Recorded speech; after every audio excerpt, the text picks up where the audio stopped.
कहानी रोशनी नाम की पढ़ी लिखी लड़की की है।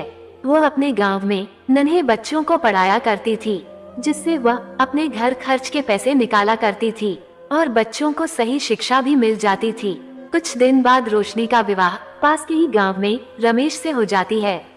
रोशनी अपने ससुराल में भी बच्चों को पढ़ाती थी। रमेश की माँ को रोशनी का बच्चों को पढ़ाना पसंद नहीं था। उनका मानना था कि उनका बेटा रमेश इतना पैसा कमाता है कि बहू को काम करने की जरूरत ही नहीं। कुछ दिन बाद रोशनी भी अपनी सास की बात मानकर बच्चों को पढ़ाना बंद कर देती है और अपने ससुराल में खुशी खुशी रहने लगती है। एक दिन रमेश के छोटे भाई का रिजल्ट आया और वह फेल हो गया। ये देखकर उसकी माँ ने उसे बहुत डांटा। रोशनी ने अपनी सास से कहा, माँ जी आप घबराए मत, मैं इसे पढ़ाऊंगी। उसकी सास ने कहा, यह एकदम गधा है और इसे कुछ भी नहीं आता। इसे कितना भी पढ़ा लिखा लो, इसके समझ में कुछ नहीं आता। ये कहकर उसकी सास चली गई। अब रोशनी रमेश के छोटे भाई को रोज पढ़ाया करती थी।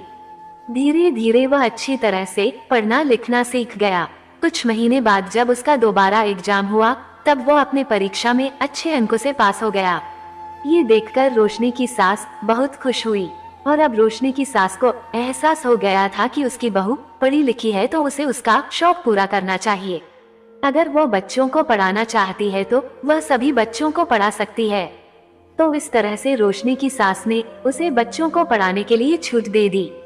धीरे धीरे रोशनी का एक बहुत ही अच्छा कोचिंग सेंटर चलने लगा, जिससे रोशनी की कमाई भी होती और बच्चों को अच्छी शिक्षा भी मिल जाती।